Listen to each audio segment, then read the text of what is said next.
pagi Mbak. Kita kembali saja ya ke diskusi kita pada pagi hari ini. Kemarin IHSG kita ditutup hijau lagi ya, masih di level Hmm. 6.988. Kalau untuk pagi ini gimana perkembangan market kita? IHSG kita di 14 Baik, jadi untuk sekarang kita lihat ISG ternyata kemarin yang kita sudah bahas berhasil menembus resist psikologis di 7.000 kan, dimana sekarang posisinya 7.017 sorry 7.014, naik 0,37% dibanding hari sebelumnya. Jadi ini kembali mengkonfirmasi sebenarnya pergerakan yang memang sudah terjadi dari hari Senin, memang adanya uptrend di ISG.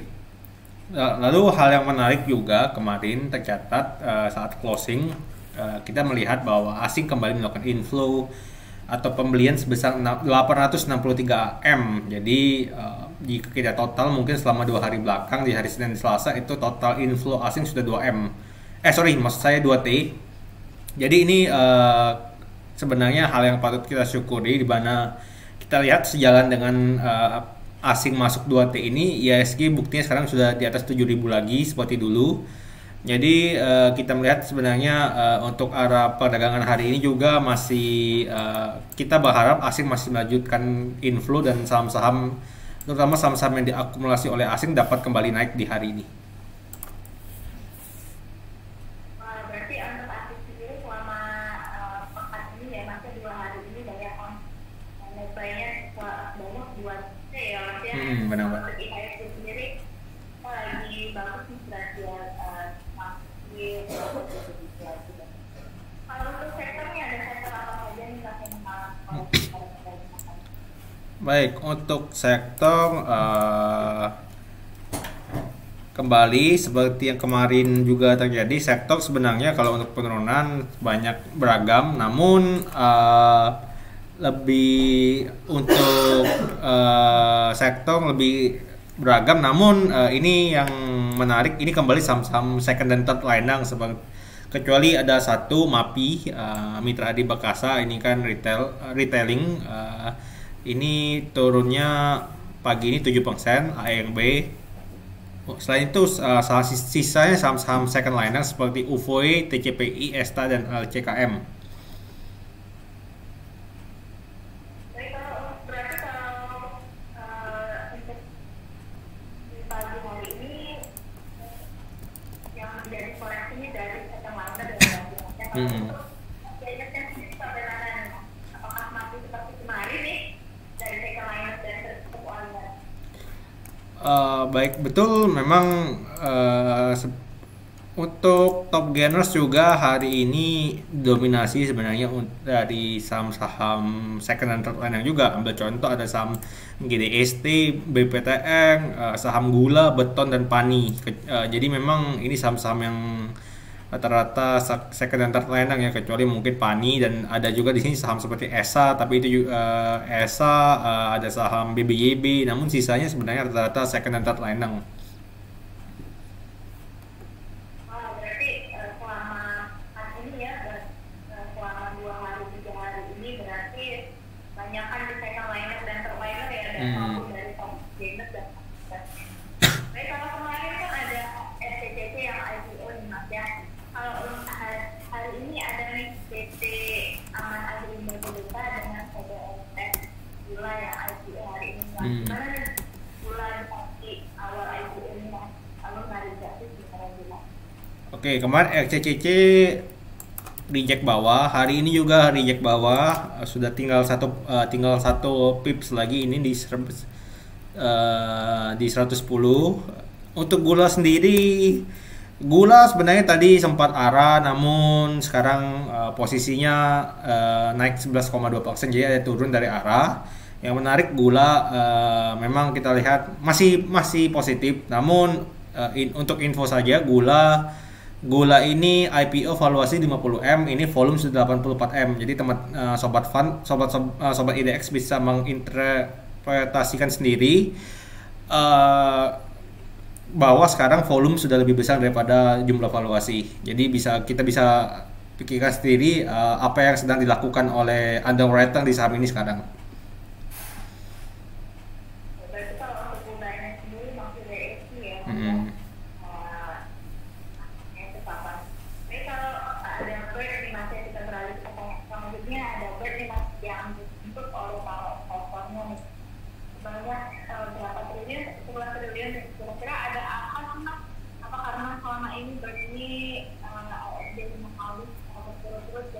cocok sama cowok atau enggak? Sorry, saham apa Mbak? Tadi nggak kedengaran. Bird. Oh, Bard. Mm-mm. Oke. Bard, sebentar.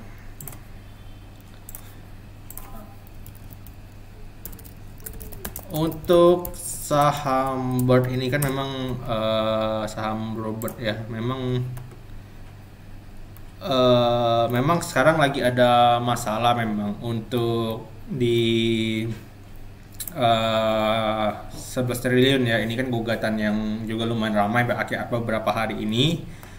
Eh, dan memang dia memang kalau dari sumber pemberitaannya sebenarnya ada rumornya, ada yang mengatakan bahwa sebenarnya titik beratnya ini kan karena salah satu pemegang saham besarnya ini tidak terima bahwa Bard tidak membagikan dividen sejak tahun 2013 kan. Jadi sebenarnya ini lebih ke alasan yang saya tangkap, alasan kekecewaan dari pemegang saham terhadap terhadap emiten ini kan, karena tidak membagikan dividen. Namun sebenarnya yang harus kita harus kita perhatikan bahwa kita harus menunggu rilis resmi dari Bard, karena sampai sekarang pun yang tadi saya cari juga saya belum menerima update tentang dari emiten langsung tentang perkembangan ini. Jadi hal-hal yang berita ini kan sebenarnya masih belum dapat kita konfirmasi kebenarannya. Namun untuk pergerakan sendiri memang terpengaruh, di mana 3 hari lalu sebegitu memang berita ini mau keluar itu sahamnya AMB langsung. Sekarang juga masih penurunan. Jadi kita lihat memang berita tersebut nampaknya dalam untuk sekarang menimbulkan persepsi yang negatif untuk saham ini. Ternyata terjadi kekecewaan berarti ya terhadap perusahaan yang sudah berapa tahun ini tidak membagikan dividen. Karena pergerakannya itu langsung turun drastis ya nih berarti ya untuk saham Bird. Jadi ya. Sebenarnya ada yang mau lagi itu ada paling sebesar 6,56 triliun dapat dibilang subur sebenarnya ini ya Mas ya. Dengan berita tersebut dan yang ini apakah paling menarik? Oke, memang kita tahu PANI akan reg issue kan. Ini memang PANI ini semenjak berita reg issue ini kan memang luar biasa ya. Ini memang pergerakannya ini saja untuk reg issue saja ini kabarnya akan 6,5 T kan. Ini kan luar biasa, jumbo, tapi kata jumbo kan. Jadi memang, dan yang menarik di sini harga reg issue-nya sini penebusan di harganya di 500 kan. Ini jadi 500 sekarang kan juga harganya sudah 12 ribuan. Ini juga luar biasa, jadi udah kalau memang dia reg issue di harga tersebut.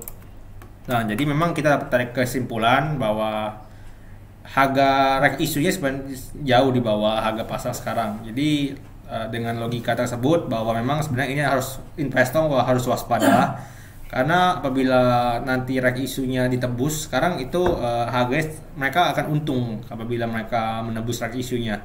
Jadi ini dapat dikatakan resiko yang cukup tinggi ya kalau kita memang untuk sekarang kita masuk di saham ini. Lebih baik mungkin kita kalau untuk yang sudah punya barang di sini tuh lebih baik bisa wait and see dulu sampai kapan kenaikannya. Namun untuk yang belum punya barang dan baru ingin masuk, mungkin saran dari kami lebih baik untuk jangan masuk, bisa hindari saham ini. Baik, berarti kalau untuk yang mau masuk baiknya dihindari dulu ya sama berarti ya. Baik, kita berlanjut ke pertanyaan sobat IBS yang merupakan di rumah ya. Sebelumnya saya ingatkan kembali pada sobat IBS yang sebentar, Anda mempunyai pertanyaan boleh menulis sama Anda atau komentar dari Anda.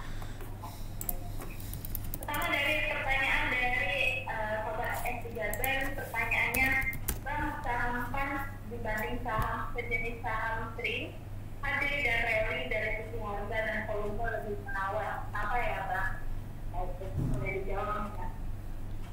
Oke, memang kalau ini kan berarti yang dibanding-bandingin, saya tangkap ini kan saham sekuritas semua kan. Memang kita lihat sebenarnya kalau secara keseluruhan memang yang di sektor sekuritas ini kan cuma dikit sahamnya. Jadi sebenarnya yang memang lumayan dari dulu memang volumenya lebih menarik itu ada di Pans dan Trim memang, karena kedua emiten ini memang pergerakannya volumenya lebih ada dibanding rally contohnya. Jadi kalau dibilang menarik, memang sebenarnya dua ini menarik, dan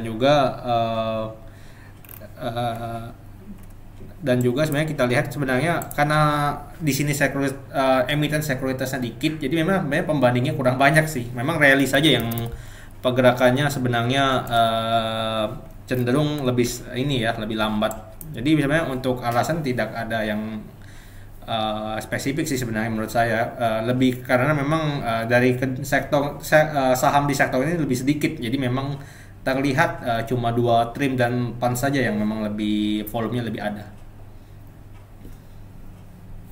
Kalau jawab ya ada pertanyaannya atau episode. Selanjutnya ada lagi pertanyaan dari Sobat Aizreza yang pertanyaannya, ada Batman yang menjebak IHSG posisi 7.000 pada pagi hari ini. Kita mesti waspada dengan apa ini? Apa boleh tetap menjebak? Apa dengan kondisi ini? Bolehnya juga dijawab. Oke,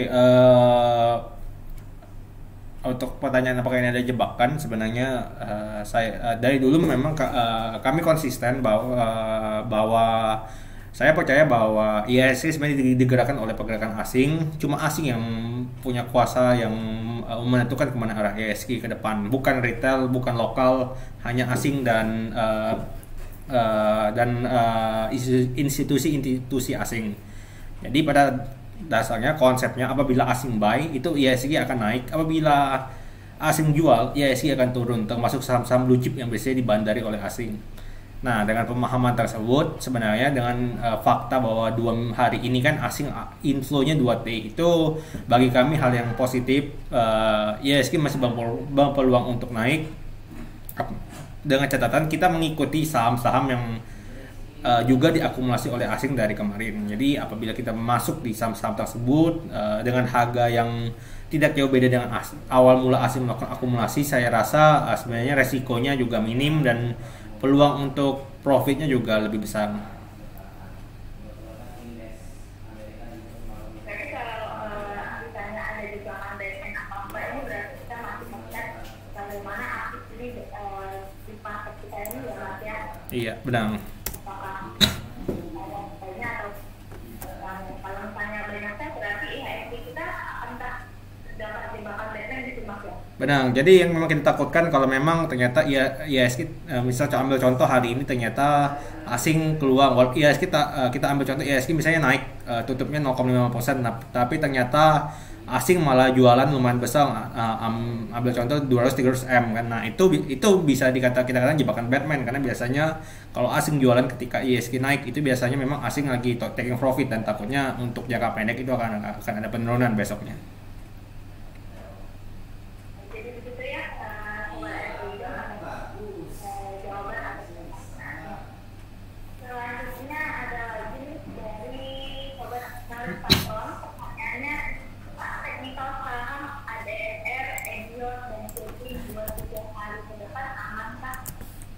Oke, teknikal mungkin sama seperti kemarin, mungkin saya lebih ke inti-inti saja, simple, karena juga dengan ada keterbatasan waktu.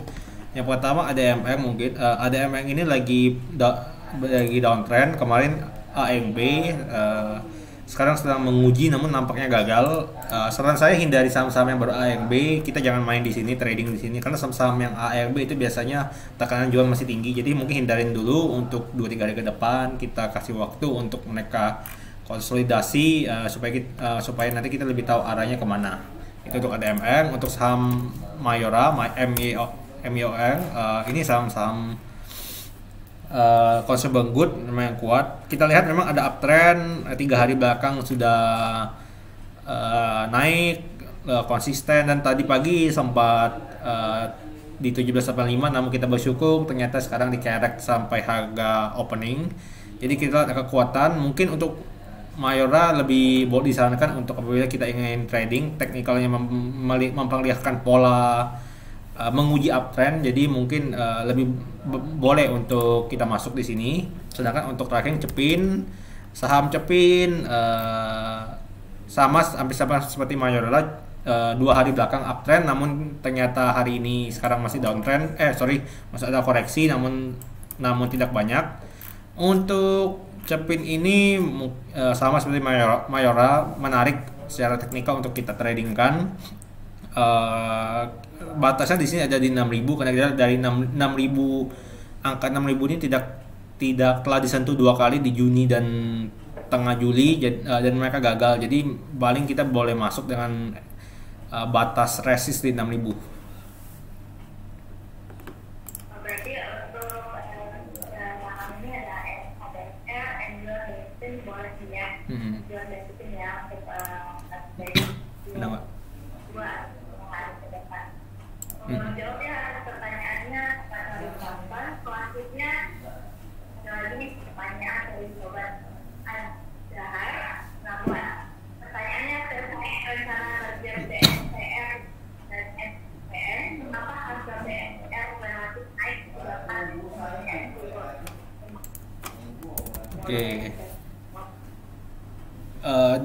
Info yang terakhir kami dapat bahwa memang sebenarnya BMTR ini yang katanya akan digabung ke MNCN, walaupun kita belum tahu juga kebenarannya. Namun untuk menjawab kenapa harga MNCN itu tidak naik sedangkan BMTR naik, sebenarnya kita harus melihat ke kepentingan kepemilikan saham, karena memang kita tahu di BMTR apabila kita cermati melalui website bursa, kita bisa download kepemilikan di atas 5%, dan di situ kita bisa menemukan hal-hal menarik dari kepemilikannya. Ada beberapa pihak memang yang jumlah kepemilikan di BMTR lebih besar dari MNCN. Jadi kita lihat memang ada BMTR memang lebih memiliki kepentingan untuk naik dibanding MNCN.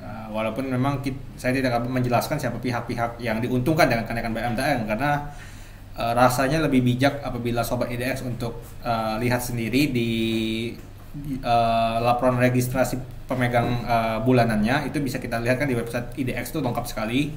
Nah dari situ kita lihat memang pada dasarnya BMTR ini memang lebih menguntungkan untuk naik. Jadi mungkin untuk itu saja yang bisa saya sampaikan terkait kenapa BMTR memang naik sedangkan MNCN tidak. Berarti itu ya atas pertanyaannya ada 16 yang jawab. Selanjutnya ada lagi pertanyaan pertanyaannya, saya baru saja membeli ETF syariah di Monetar. Oke, sebenarnya ETF untuk ETF syariah CG ini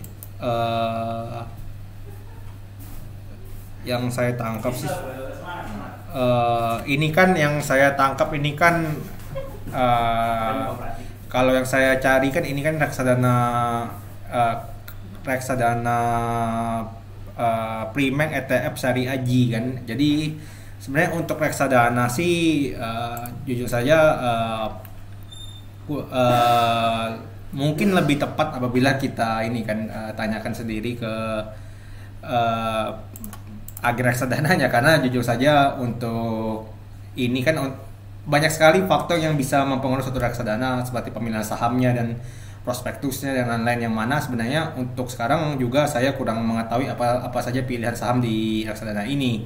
Jadi mungkin dengan segala keterbatasan itu saya kurang berani untuk menanggapi. Mungkin lebih baik kepada sobat IDX untuk menanyakan langsung kepada agennya.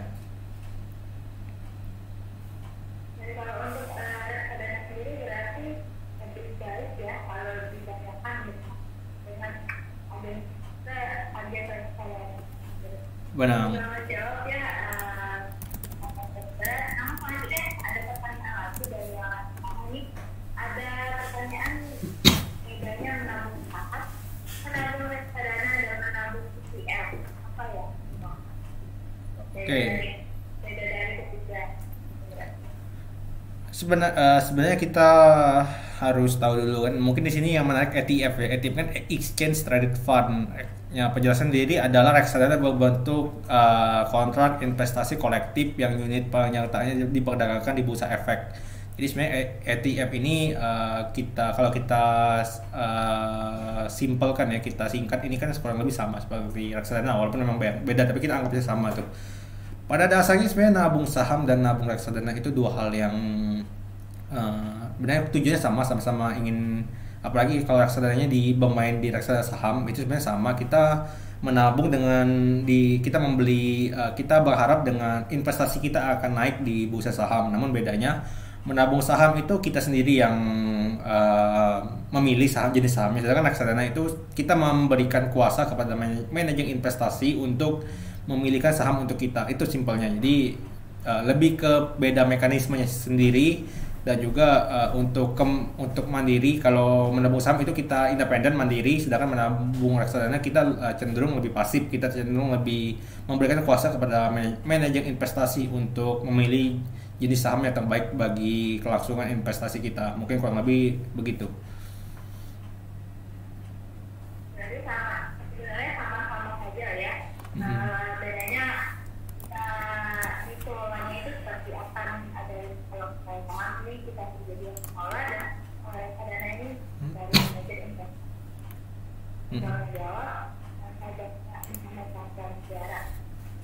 Selanjutnya ada lagi nih Mas, pertanyaan dari pertanyaannya nanya lagi soal BP, sahamnya udah naik yang BP ada perubahan fundamental nggak ya?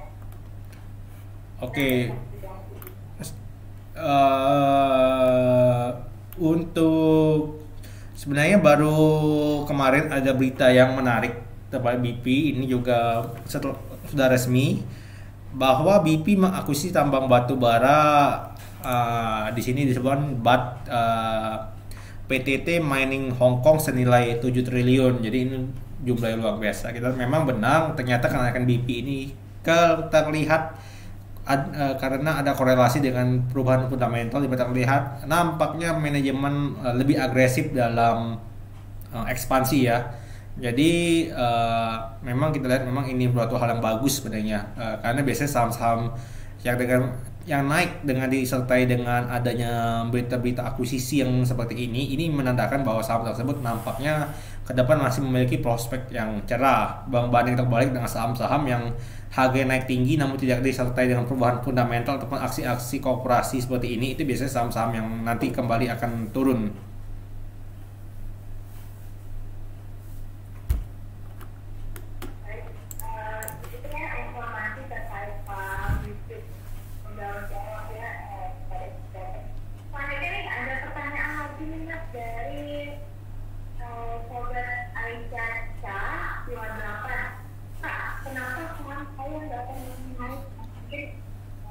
Bingung nih ya, iya. strateginya nih bagaimana nih? Mungkin ke sobat Aisyah boleh diberitahu dulu contoh sahamnya, mungkin supaya saya bisa membahas lebih spesifik. Namun pada dasarnya pertanyaan kenapa saham saya nggak pernah naik itu mungkin pertanyaan yang memang ditanyakan oleh seluruh umat manusia yang bermain di pasar saham kan. Memang kita juga bingung, saya juga bingung, semua orang juga bingung kenapa saham kita nggak naik. Tapi pada dasarnya bermain saham ataupun investasi saham itu kan butuh kesabaran. Memang ini tidak instan, kita butuh waktu. Jadi memang mungkin lebih ke arah untuk sabar ya, karena bermain saham sendiri butuh waktu dan juga butuh kesabaran. Kalaupun turun itu kita butuh pembelajaran. Rugi pasti bakal nggak rugi. Kalau nggak rugi itu pasti bandang. Jadi memang kita butuh kesabaran, butuh waktu. Jadi mungkin lebih ke arah situ sih Mbak. Berarti butuh kesabaran aja ya untuk mendapatkan sahamnya ini. Coba menjawab ya sobat Aisyah 28. Sepertinya sudah tidak ada lagi nih Mas pertanyaan sobat Aisyah dan sobat Pan komentar. Mungkin boleh nih Mas dikasih referensi saham harian untuk kita harus Oke, dari eh, Panin Sekuritas sekarang memiliki 4 rekomendasi saham. Yang pertama ada saham SCMA, terus ada saham BITG, ada saham BDMN, terakhir saham MDKA. Jadi keempat saham ini kami rekomendasikan ada saham pendekatan teknikal seperti kemarin. Untuk teman-teman mungkin boleh mengikuti keempat saham ini. Jadi ada 4 saham nih tadi yang diberikan oleh Mas Michael, boleh ya. Kalau teman-teman sobat IDS kebetulan ada yang mengelola saham tersebut boleh. Namun kembalikan lagi ini bersifat diri sebagai orang yang tidak investasi tetap ada. Baik, terima kasih Mas Michael atas informasi dan rekomendasi yang telah disampaikan di pagi hari ini. Baiklah sobat IDS dan sobat PAN, tak terasa kita sudah sampai akhir acara Update Market pada pagi hari ini. Terima kasih atas informasi dan rekomendasi yang telah disampaikan oleh Mas dari kami kita. Tentunya live ini bersifat disclaimer on ya, di mana sudah pasti tetap berada di Anda masing-masing. Pelajari dan tulislah sebelum berinvestasi. Terima kasih juga kepada sobat IDF dan sobat PAN yang telah mengikuti live update market pada pagi hari ini. Semoga apa yang disampaikan juga informasi yang kita peroleh dari pada pagi hari ini dapat menjadikan gambaran bagi Anda terkait pengalaman kita. Saya ucapkan terima kasih, sampai jumpa di esok hari di waktu yang sama jam 10.